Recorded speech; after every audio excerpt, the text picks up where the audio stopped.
Sveiki, mani sauc Agnija, un jūs šodien esat ciemos Dzintara Jūra kafē. Mēs atrodamies Ventspils pašā sirdī pie Latvijas koncerta zāles.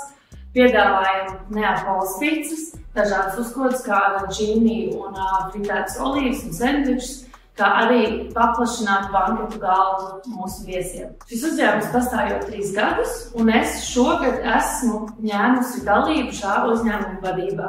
Tātad, pat jūs minējāt, ka nesen esat ņēmusi dalību šī uzņēmuma vadībā.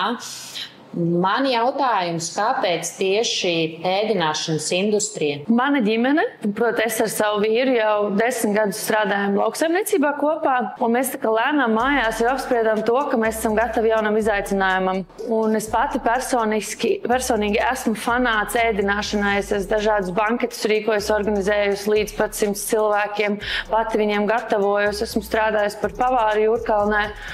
Un kā kāpostos iespļauts, tā man Toms Zeltiņš piedāvāja sadarbību šajā kafejnīcā, un mēs izdomājam, kāpēc gan nepamēģināt. Kādi ir šā brīža lielākie izaicinājumi Dzintara Jūra kafē?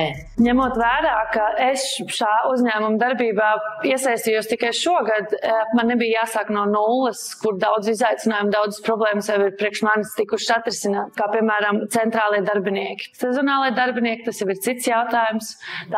Tas ir varbūt neliels izaicinājums noteikti daudziem uzņēmumiem Ventspilī, bet kā galveno no izaicinājumiem Ventspilī es uzskatu ir nodrošināt pietiekamu cilvēku plūsmu, lai darbība paliktu rentabla. Un paturpinot pie tā nodrošinājumu, kas mums ir nepieciešams, lai mēs saglabātos rentabli, ir jāpiemina arī, ka izaicinājums ir citādi reklāmas ceļi, kā ir ierasts.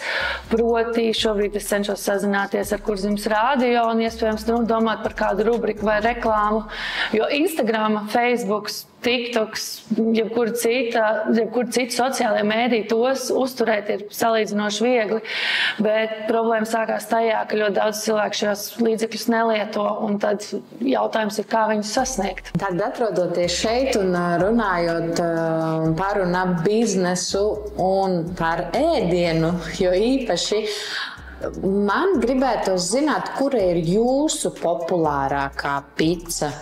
Ko tātad klienti atzīst par tādu labāko, pieprasītāko? Galvenokārt mūsu klasiskie klienti, kas uz šeit nāk mūsu picas mīklestēļ, jo tā ir itāļu pica. Bet, ja man ir jānosauc mūsu populārākās picas, tā noteikti ir margarita, klasika pār visu. Un viena cita pārsteidzoša pica šogad, kas nāca kā jaunums, mums klāt bija amerikāna vistas pica, kur ir plucināta vista un marināta paprika virsū. Tā ir ļoti strauji topā ieņēmusi 2. vietu. Papildus pavērsienam, ka mēs esam no jebkuras picas veida izveidojuši salātus. Līdz ar to tiem, kas nevienmēr vēlās mīklu un smagāku ēdienu, tie var atnākt līdz ģimenei, kas grib mieloties ar picu un paņemt, piemēram, tunča picas salātus un justies viegli un pavadīt tālāk savu dienu. Vēlējos jums pajautāt, ko ieteiktu citiem, kuri vēl tikai domā par savu biznesa izveidi? Es noteikti neteikšu par raksturīpašībām, jo tās mēs visi zinām, kuras ir tās svarīgākās, bet viena lieta, ko es tiešām ieteiktu, ir izlieciet visu uz papīra, izrēķiniet kārtīgi, izmantojiet instrumentus, kas ir pieejami Ventspilī, cilvēki, kas māk ekonomiski, saimnieciski rēķināt, attiecīgi ņemiet, izmantojiet projektu iespējas un nebaidieties no tā, jo tikai izliekot uz papīra, jūs sapratīsiet, vai tam ir kaut kāds segums, vai tam ir vērtība, vai tam varbūt ir jāpaliek par sapni. Ko jūs novēlētu ventspilniekiem un visiem pilsētas viesiem? Es visiem novēlu izbaudīt vasaru, kas kā cerams tuvojās, izbaudīt visu, ko Ventspils piedāvā, un tā skaitā iegriezties pie mums. Izbaudīt mūsu picas, mūsu dzērienus, piemēram, kafiju, kuru mēs iegādājamies no Kuldīgas grauzdētavas. Mēs arī iegādājamos citus produktus no novada, tāpēc, kā mēs, novēl arī jums atbalstīt savējos un uz tikšanos kafejnīcā Dzintara Jūra.